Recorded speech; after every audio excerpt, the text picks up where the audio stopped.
This video is documenting various games that tackle the subject of school shootings. I don't condone real-life violence, and everything shown is a fictional video game.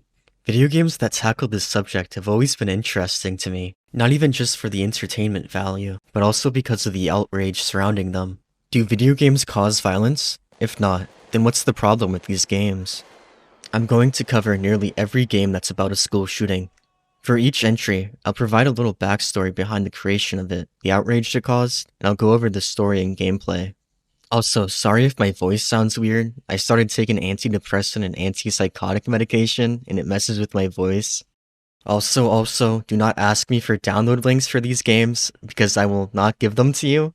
And if you're trying to find these games, be careful. There's a lot of fake versions with viruses in them. Okay, we begin. Super Columbine Massacre RPG. This game was created by Danny Ledon and released on April 20th, 2005, the 6th anniversary of the Columbine Massacre. Danny had been bullied for his entire life and was a loner outcast in high school, but after Columbine happened, he realized he related a lot to the shooters and was heading down the same path as them. This led to him changing his life, going to therapy, and actually trying in school. He discovered RPG Maker in 2004 and began development of Super Columbine Massacre. The game is intended to satirize how the media portrayed Columbine, as well as showing the shooting through the shooter's perspective. He released it anonymously on his website, and it was instantly controversial. It managed to get some pretty negative media attention and thousands of downloads. A friend of Rachel Scott, who was a victim in the shooting, named Roger Kovacs, found out about the game and managed to find Danny's name and address and posted it online. Roger seems to have been a bit misinformed about the game, saying it allowed you to kill Rachel over and over again, which was just not true. The game was insanely controversial and has been played by multiple school shooters, which is why I decided to start with it. It starts with a quote from Andre Breton. The purest surrealist act would be to go into a crowd and fire at random. Eric wakes up in his bed. Today is the big day, so he calls Dylan. He invites him over and they talk about who's going to be blamed for their massacre. Like every RPG Maker game, you can interact with various things. You can pick up your copy of Doom, and the text says, "Let the desensitization to violence begin." You can also pick up some antidepressants, which are a consumable item. I never used them though, so I have no idea what they do. You head into the basement with Dylan, and pick up the duffel bags and bombs. Dylan then leaves, and you can walk around the basement and interact with things if you want. If you interact with the pizza, it plays a flashback of you and Dylan messing around at Blackjack Pizza. Blackjack Pizza is where Dylan and Eric used to work together. The game has a lot of little details which shows how obsessed the creator was with Columbine. The dialogue between Eric and Dylan is exactly how I'd imagine they talk to each other. It's really edgy, but in the way they would be in real life. Now should also be the time to mention that the soundtrack of this game is mainly MIDI versions of songs from bands like Nirvana and KMFDM. And I don't want to get a copyright strike, so a lot of the game will be muted. Like this scene has some Nirvana song playing, but I can't play it. Also, the text in this game, for some reason, is really hard to read. Once you're done in the basement, you begin driving to Columbine High School with Dylan. Mixed in with the pixel art of the game are real-life pictures of the shooters in this school. I really like it. It makes the game feel a little bit uncanny. Once you arrive, there's a really annoying part where you have to plant the bombs in the cafeteria.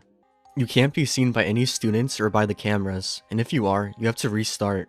It took me like 30 minutes, it sucked. Afterwards, you and Dylan go to the park and arm yourselves on the bench.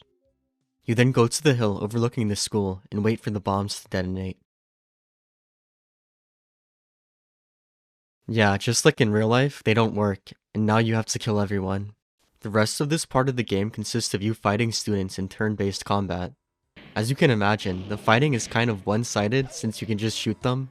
There's a few different groups of students you can kill, like Preppy Boy or Nerdy Girl, and openly gay man. And I swear there's also an openly gay black man, but I can't find any footage of him. The only group that can actually fight back are the jocks, but even then, they don't pose too much of a threat. The majority of the students either just cry or pray to God. Sometimes they even drop cheeseburgers or hot dogs when you kill them, and they give you some health if you eat them, so it's not really a struggle to get back health if you lose any. I think it's intentionally meant to be easy though. A contrast between how badass Dylan and Eric imagine themselves to be, and their actual actions, killing children. Every time you kill someone and win a fight, the victory text is, "Another victory for the Trenchcoat Mafia." There's a couple of real-life events that happen in this game, like asking jocks with white hats to stand up in the library, and sparing John Savage and Brooks Brown. There are a lot of things that didn't happen though, like Eric and Dylan killing a bunch of jocks that are bullying a nerdy kid and sparing his life. This is based on one of their school projects, Hitman for Hire, where the same thing happens. This isn't in the game to make Eric and Dylan look good though, but to show how they viewed themselves, as people who stood up for the outcast against the jocks. Whenever you're ready, you can end yourself with Dylan, but I did spend like an hour killing every single student in the school, just because whenever I play RPG games, I love becoming super powerful. I guess I haven't really mentioned the gameplay at all, so I'll talk about it for a little bit. The weapons you use are accurate to the real-life shooting, and you can use knives if you run out of ammo. You can also yell and shout at the students, but it does nothing, so I have no idea why you do that. I guess just because they did it in real life. You get XP from killing students, and you can level up, which increases the amount of damage and health you have. After you decide to do it, you wake up in hell. This time you're playing as Dylan. You fight some demons from Doom and reunite with Eric. The next 2 hours of gameplay is endlessly fighting Doom demons. This part of the game is notoriously difficult. A lot of people end up quitting here, but I didn't have too much trouble because of all the leveling up I did earlier. I really hate the second half of this game. It's just wandering around hell, which is so ugly. And you can't run away from combat like in most RPGs. Every single demon that touches you, you have to fight, and a lot of demons will touch you, so you're gonna spend so much time fighting. This would be okay if the game's combat was good, but it's not. I found myself being so exhausted and bored at this part, trying my best to just run away from the demons. Eventually you come across this little island where there's a bunch of random characters, both fictional and real. Like there's Mario, Darth Vader, an alien, Malcolm X, Ronald Reagan. I don't even know if the creator was trying to make a statement with this. I think he just got bored and wanted to add random stuff. I mean, these franchises, Eric and Dylan didn't even like, so why add them? Nobody blames Star Wars or Mario for the shooting, so it's just weird and out of place. I think them being sent to the Doom version of hell is out of place too. I understand that they liked Doom, but I just don't understand the message he's trying to get across. Danny said he added the hell section because having the shooters battle these monsters in an internal recreation of their favorite video game was a statement in and of itself, but I've got to disagree. After an hour of me randomly wandering around hell, I finally came across a boss battle, which was a cyber demon, but by this point I was so overpowered the fight was not hard at all. After that's done, I teleported to this island and I spoke with Nietzsche, like the real-life Nietzsche that's a German philosopher. I don't know why he's in the game either, because the Columbine killers didn't even idolize him or care about Nietzsche at all. You give him a book he's written, and he gives you some cake mix and tells you to give it to Satan. When you go to Satan, it's the one from South Park, and he challenges you to a fight. After beating him, you give him the cake mix, and he says he's lost his satanic Bible and you need to find it for him. His baby pet dragon then hatches from his egg, and you ride him to find the satanic Bible and bring it to Satan. After you do this, Satan tells you that you've made quite a stir up there, and he's proud of you. He allows you to watch what's happening. There's a bunch of different people speaking at a memorial event, each one blaming the shooting on different things. The game ends with this image, and the song, The Nobodies, by Marilyn Manson playing. I definitely think it would have been way more impactful and better if it was just the first part and the ending. The game would have been really short, but at least the message was clear. The hell part was just confusing. I feel like the game just became a game that Eric and Dylan would actually enjoy playing, which I don't think was the intention at all. Most critics also agree that the hell part was just out of place. I didn't expect this game to be so weird. I've heard about it before, but I just thought it was like a recreation of the shooting, not going to hell and meeting Satan and riding his pet dragon. Anyways, on to the next game I guess. VTech Rampage. This game is based on the real-life Virginia Tech shooting, the deadliest school shooting in America. Soing Hoi Cho, a student of the university, killed 2 fellow students, Emily Hilshuren and Ryan Clark, in a dorm, before leaving and mailing a video manifesto to the news. He would then go to Norris Hall and kill 30 people. 26 days after the massacre, VTech Rampage was released on Newgrounds. The game is a complete retelling of what happened that day. It starts with Cho, in his dorm room, getting ready to kill Emily. His room has a few references to his real-life counterpart. The rubber duckies are there because Cho purchased 36 rubber duckies and 1 giant rubber ducky shortly before his massacre. The question mark is there because he'd tell people his name was question mark. The words on the wall are lyrics from the song Shine by Collective Soul. Teach me how to speak, teach me how to share, teach me where to go. This was Cho's favorite song. You leave your dorm, and you have to kill Emily without anybody noticing. Ryan always notices though, so you have to kill him. As you can probably already tell, the gameplay and art is pretty simple. You go back to your dorm and start recording your final manifesto to send to the news. If somebody other than Ryan saw you kill Emily, the police come in and it's game over. After that's done, you leave again to mail your manifesto. You have to dodge the police outside, and if they see you, you get a game over. This part took me like 10 minutes to do, it sucked. Once that's done, it's time to go to Norris Hall. You have to kill everyone before the timer runs out. You can just hold down the shoot button to spam fire, so that's why it looks like I'm shooting automatically. There's also a really bad rap song playing during this part. It's an original song made by the creator entitled KK, which apparently is LOL in Korean. You don't wanna fuck with me. KKK, bitch, KKK. Yo, let me tell you about this slut, Emily. She likes to take it in the butt. There's also Halo announcer style voice clips saying stuff like 50 plus combo, only an injure, do better, and whatever he's saying here. Eventually you run into a stereotypical looking old Jewish man who, when you kill, the announcer says, that Jew is Liviu Lubrescu, who was a real-life Holocaust survivor and professor that died during the massacre. He died holding the door to his classroom closed, allowing his students to escape out the window. Once you've killed all the students, there's only one more person to kill. Ishmael Axe is carved on his arm, which was the case for the real-life Cho as well. Understandably, when the game was released, it caused a lot of controversy. The creator of the game, who went by the online alias Pigpen, was almost immediately doxxed by journalists as Ryan Lamburn. He was doxxed so quickly because he had a link to his personal website on his Newgrounds account. Shockingly, Ryan turned out to be an Australian and not an American. The Communications Minister of Australia even came out demanding the game to be banned. This Australian article did him so dirty. The game was created by an unemployed 21-year-old called Ryan Lamborn, who was born in the United States and moved to Australia when he was 14. He now lives with his parents in Western Sydney. After all this controversy, Ryan decided to double down and posted this, asking for money to delete his game. $1,000 to remove it from Newgrounds, $2,000 to remove it from his own site, $3,000 for a personal apology. Alongside this was a link to his PayPal, to which PayPal responded by banning his account. Yeah, this guy isn't really that smart. Afterwards, he agreed to an interview with a journalist. He clarified that asking for donations was a joke. When asked why he made the game, he responded by saying, because it's funny, which I'm not gonna lie, is kind of a based answer. He clarified that he felt sympathy for the victims, but also for Cho, saying, no one listens to you unless you've got something sensational to do. And that's why I feel sympathy for Cho. He had to go that far. Ryan then got himself into drama with the creator of Super Columbine Massacre, Danny, who posted this on Ryan's website. It would appear to me that Ryan has no intention of doing much other than making money and gaining immediate recognition after the Virginia Tech shooting. Inevitably, comparisons between Super Columbine Massacre and VTech Rampage are being made right now. Some bloggers despise both games equally, whereas others recognize the level of commentary that my game attempted, which was not evident in his. For myself, I wish to point out that my game was never a for-profit endeavor, and thus I never posted statements like that, which is on his game's homepage.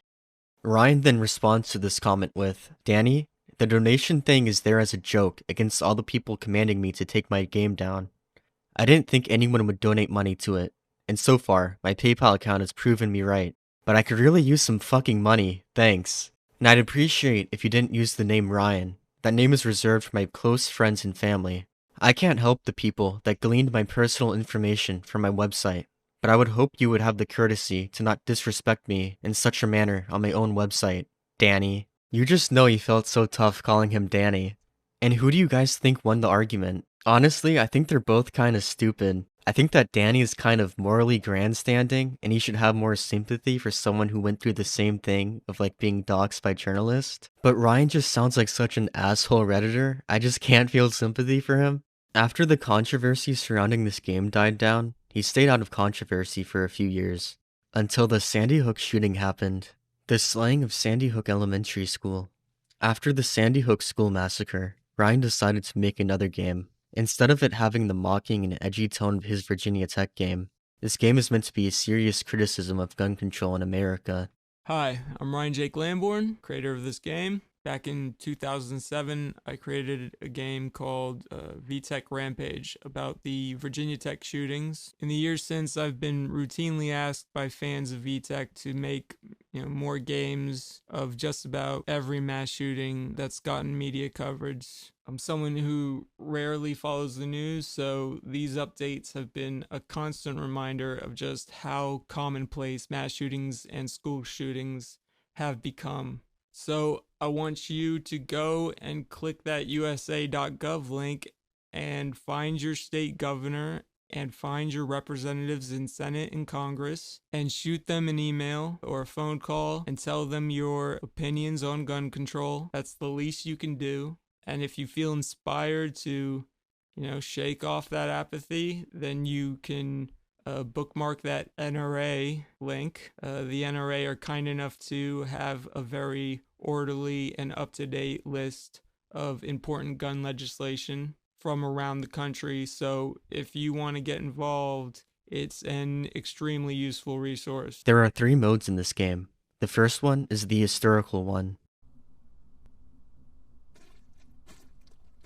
Instead of playing as an accurate depiction of Adam, you're depicted as a tall, black, lumbering, scribbly figure whose footsteps ooze black goo and make a squishy echo noise.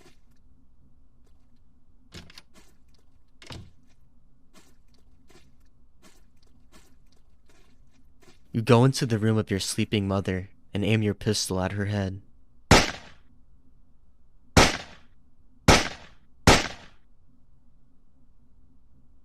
You take her car keys, rifle, and magazines. You then drive to the school.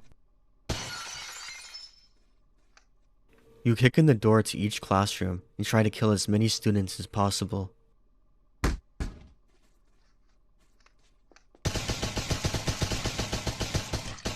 The game is really hard to control, but I think that's on purpose.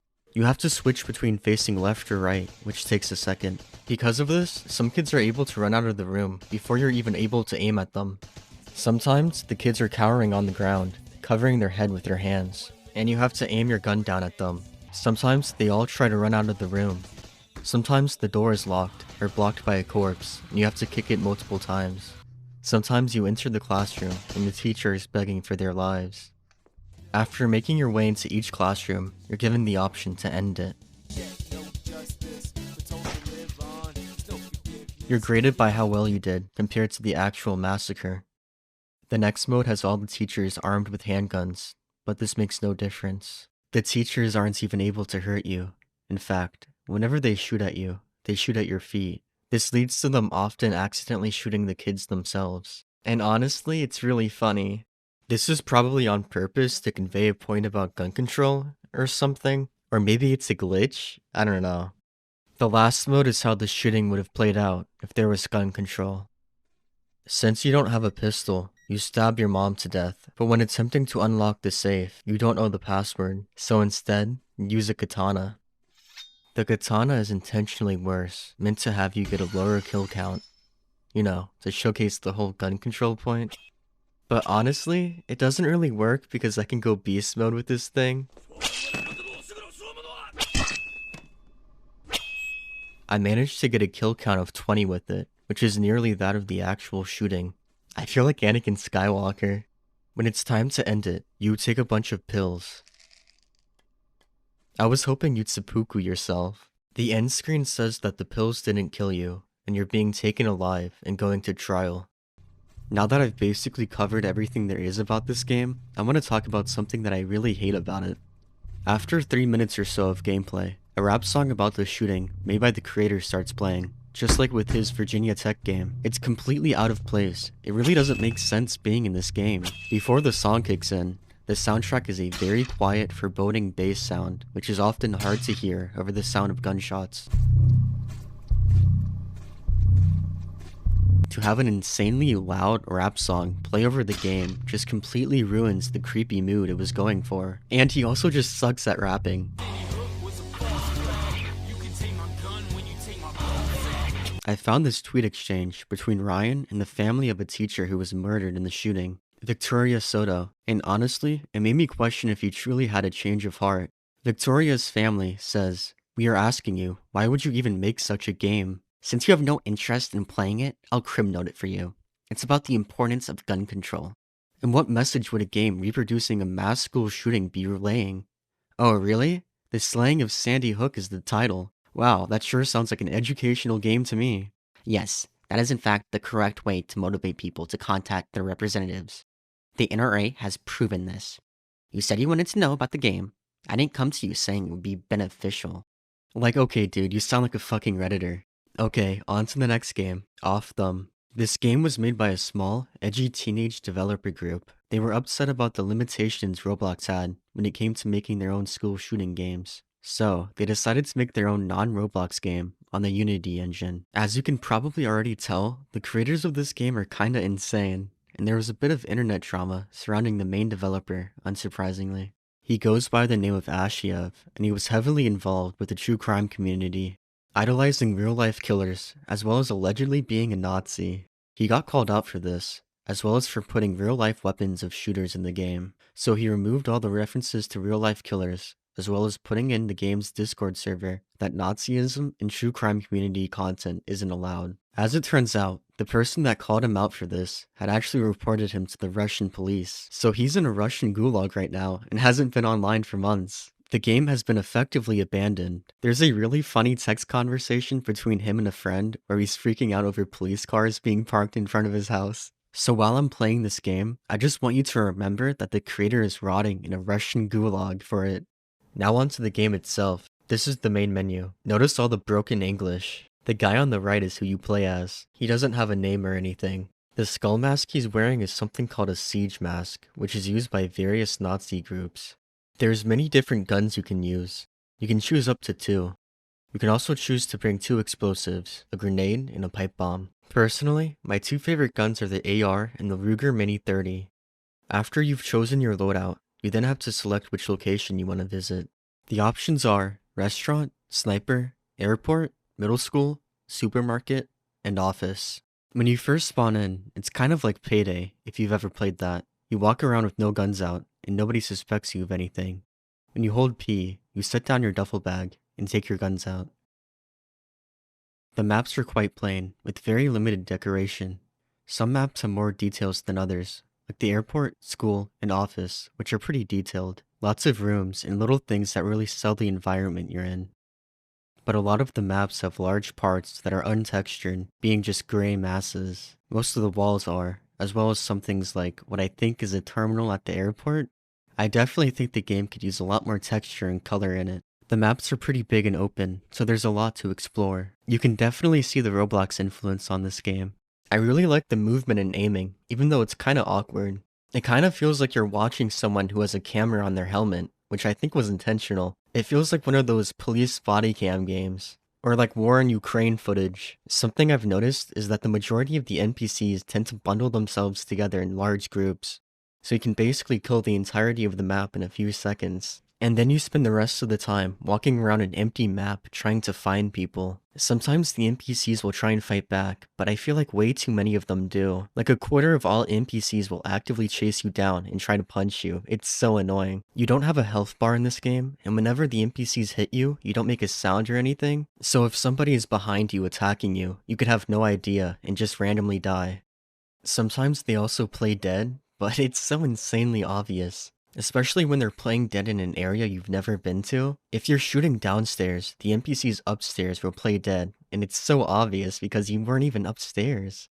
Or you could be looking at somebody, and before you even start shooting, they drop down. I like the idea of this, but it's obviously too glitchy to be in the game. Before you start shooting, you can open doors freely, but afterwards, you have to shoot them open. I found this to be a pretty nice detail. The sniper map is an entirely separate game mode. You're in a parking garage, and you're sniping people on the street below. I felt like Charles Whitman. It was pretty fun. Also, the stairs are broken. They don't work, and you have to spam jump to even go up them. After a few minutes of shooting, a timer starts, and you hear the sound of police sirens. You're given the option to end yourself, surrender to police, or wait it out and fight them. But you can't damage the police. They instantly kill you as soon as they see you. Originally, you could actually fight back against them, but it was removed for unknown reasons. Also, only some guns have an animation when you end yourself. I guess they didn't finish them all. There are a total of 6 different endings, but I don't care to get them all because it's just like an MS Paint drawing at the end. You gotta remember this game was made by a bunch of 15-year-olds, which is pretty impressive, but they're still 15. If you get hit by a car, you unlock the secret Patrick ending. I find this warning really funny for some reason. Ophtham is a fictional mass shooting game set in a completely made-up world. You play as the shooter in this fictional environment. It's purely a work of fiction and not inspired by any real-life events. We, the Ophtham team, do not support or condone any real-life violence, tragedies, or harmful acts. This game has no connection to any ideology or real incident. It's just a fictional project made for entertainment purposes. I think the game might be fictional or something. I did end up joining the game's Discord server, which was definitely a huge mistake. It's so weird in there, but I guess I should have expected that. People post these AI-generated images and make up details about completely made-up school shootings, like completely made-up locations, victims, and shooters. It's super creepy. They also make up headcanons for who you play as, with people making different names and backstories for him, as well as fan art. I can definitely understand why the Russians put the creator's ass in the gulag. On to the next game, Morimiya Middle School Shooting. This is by far the most in-depth game on this list. Nothing else really compares to it. I've already made a full video talking about this game, so if you want to learn more about it, check that out. I can't go over everything this game has to offer, so I'll just give a brief overview. The game was created by an anonymous Japanese Iroguro artist named Eric around 2018. If you don't know what Iroguro is, it's basically gore porn. The plot revolves around a young girl who has suffered from depression, loneliness, and a hatred of people for her entire life. After losing both of her parents, she decides to take her father's guns to school and take out her anger. It's an RPG Maker game, and the sprite work is really beautiful and well made. Eric is a really good artist. I really don't know how he was able to make this with the RPG Maker engine. There's a large variety of weapons, guns, knives, and grenades. I really like the AK, Keltec, and the Tech 9. Your starting weapons are a .22 rifle and a Glock pistol. There's also a few unlockable secret weapons you get after achieving a few milestones. There's also skills which do things like make your sprint faster, switch weapons faster, and reload faster. You have to purchase both weapons and skills with points. You get these points by playing through the game over and over again. You've got to replay the game a lot to unlock everything. After you've played for 5 minutes, or you're killed/captured, you're graded on how well you did. The higher your grade is, the more points you've earned. You get a good grade by killing people and avoiding being captured. Also, killing women gives you more points than killing men. And now should be the time to mention that this is a fetish game. I completely neglected this in my original video, but yeah, the creator has a fetish for women being brutally murdered. When you go to his website, it consists solely of animations and drawings of women being tortured. I don't know how I didn't piece that together. I just thought he was drawing it for fun, not to like, get off. The game itself is based on a character from his animations and drawings. She doesn't have a name, but many people call her Mori-chan. Inside the school, there's a variety of enemies to look out for, such as the yandere with a knife, who actively tries to stab you, as well as the school guards, police, and the principal. Although the police and the principal only show up in hard mode, there's multiple endings, the canon one being after the 5 minutes are up and you surrender to the police.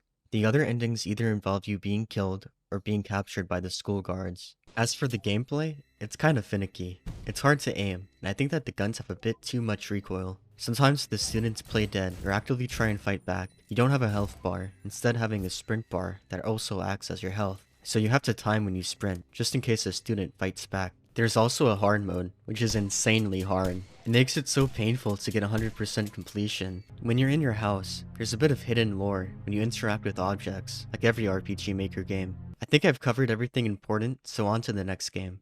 My School Cost. This is gonna be kinda hard to explain if you're not chronically online, but I'll try my best. Mai is a character from a Dutch web series called Ongezelig. She's Japanese, but despite this, she's a dedicated Dutch nationalist. It's kinda like how in America we have a bunch of Mexican white supremacists. After she delivered a presentation on how slavery should be brought back, she gets a failing grade. She then pulls out a Nerf gun and says she's gonna do a School Cost. Now, in the show, this obviously doesn't hurt her teacher, but in this game,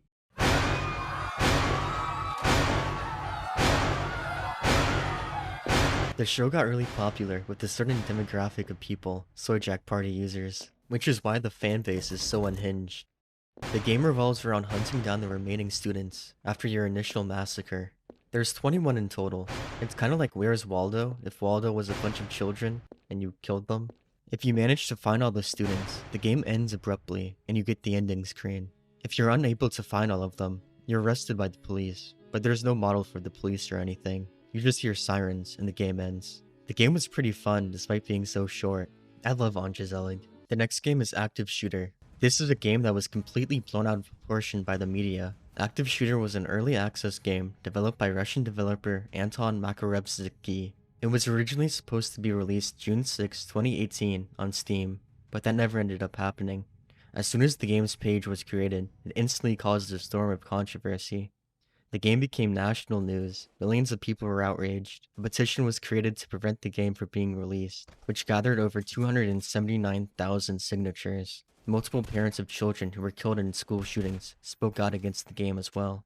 Because of this controversy, the game was pulled from Steam. Now Steam is a platform known for free speech. They've allowed many controversial games on there in the past, but the level of pressure Steam faced was greater than anything that came before. They were first to respond, so they removed the game off Steam. They said it was because the developers were previously banned for low-quality games, but Steam did clarify that school shooting games were not allowed on Steam. Alongside Active Shooter being removed, other games, such as AIDS Simulator, were as well. As for Active Shooter itself, it's really bad. I really think it might be the worst game I've ever played. It was clearly made to be a quick cash grab. They made a shitty game, but it's controversial, so some people will buy it. At the time this game came out, Steam had a really big problem with Unity asset flips. People would buy these game developer packs and use them to quickly make really shitty games. It's basically what Yandere Dev did. In the game, you can play as the shooter, police, or student.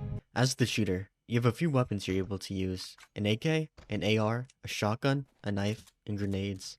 None of them are fun to use. I have nothing positive to say about this game, so I'm just gonna go over everything wrong with it.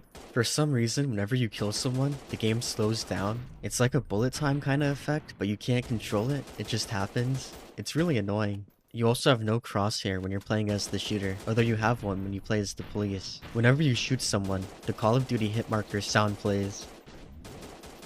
And as for the students, the entire school is populated with one girl. It's one girl model, and they put her in different outfits and hair color. Every single student at this school is this one lady. When you play as a SWAT member, for some reason you have super speed and super jump, and it's not just one shooter you're up against, it's multiple. And the model for the shooters is just SWAT members. They didn't even make a unique model for them. The collision is broken. You can jump through the roof of the school. You can also jump off the map, and when you do, you infinitely fall until your game crashes. This game is so lazy. When you play as a student, you can't do anything. Your goal is to either escape the school or fight back, but you can't do either. You spawn in this room, and there's a shooter right next to you, so you just immediately die. And the game has no endings at all. So if you're playing as the shooter and kill everyone, nothing happens. And you can't quit to the main menu either. You have to quit the game. The guy that made this game also made such classics as Tide Pod Challenge, White Power, Pure Voltage, and Furry. This game was such an obvious scam. Look at everything they promised, and they never delivered on any of this. And the game ended development in version 69. That's really funny. The next game is The Final Exam. This isn't really a game, more so an interactive political movie. It was created by a company called Webcore Games in partnership with Change the Ref, which is an NGO founded by the parents of Joaquin Oliver, who was killed in the Parkland shooting. More recently, they made an AI clone of their dead son so he can do interviews and campaign for gun control. What happened to you? I appreciate your curiosity. I was taken from this world too soon due to gun violence while at school. It's important to talk about these issues so we can create a safer future for everyone. So sorry I died. I miss you so much. I know they lost their son and they're going through a lot, but this is not sane or healthy at all. You'll see later they're big fans of AI. The game is meant to pressure politicians into supporting gun control legislation, which obviously has not worked. In it, you play as a student and you have to survive 10 minutes to escape from the school. The game is 10 minutes long because that's the average length of a school shooting in America. You have to make the right choices and collect all 5 gun control legislation along the way. And I'm gonna make fun of this game because it's not very good, but I mean no disrespect towards the parents of Joaquin Oliver, but they took money from people with the promise of helping to prevent school shootings, and they made this garbage. It's not helping anybody. The game only serves to preach to the choir. If you're for gun control and you play it, you're still gonna be for gun control. But if you're neutral or anti, it does nothing. It's meaningless. Anyways, the game begins with a horrible AI-generated cutscene. Why didn't they just get someone to put boots on and make this like a real-life cutscene? That would be so much better than this. It looks so terrible. The cutscene fades to black, and there's some screaming. You wake up in this locker room, I think. For some reason, you were unconscious. And oh my god, this game is so laggy. This game is like the epitome of unoptimized Unreal Engine slop. You make your way out of the locker room and into the hallway, past this trophy showcase, with a bunch of AI-generated pictures of students. I feel like this could have been a really impactful moment if instead of using AI-generated pictures, they used pictures of real kids who died in school shootings, obviously with the permission of the family. You go into the gym and have to hide from the shooter behind the bleachers. For some reason, the way he's walking made me laugh so hard. You run into a room and tie the door shut with your sweater. This seems like a really bad idea to me. The game advertises itself as being real-life inspired survival, but I think if you were in this situation, you shouldn't waste your time doing this. How weak is the shooter that a sweater would stop him? You go into a classroom and barricade the door of the desks, but then you immediately leave, so I'm not too sure what the point of that was. Next, you go into a science lab, where the shooter is shooting at police cars through the window. His gun is fully automatic, and seemingly has an infinite amount of bullets in his magazine. The shooter then somehow disappears, even though he was standing right next to you a second ago. You then go down a hallway and hide in a locker. How anorexic do you have to be to fit in there? The shooter then walks by. You get out and start running, and the shooter fires at you. It's unclear if you actually managed to escape, or if you were killed. The game then ends. I definitely feel like this game was too afraid to do anything controversial. From the Steam description page, they purposely made the game free of gore, violence, guns, and blood. They say the game makes you confront a harsh reality, but I disagree. They took a school shooting and they removed everything that made it horrifying. You don't really confront any harsh reality at all. I mean, it's a school shooting game, free of guns. Okay, video over. Bye bye.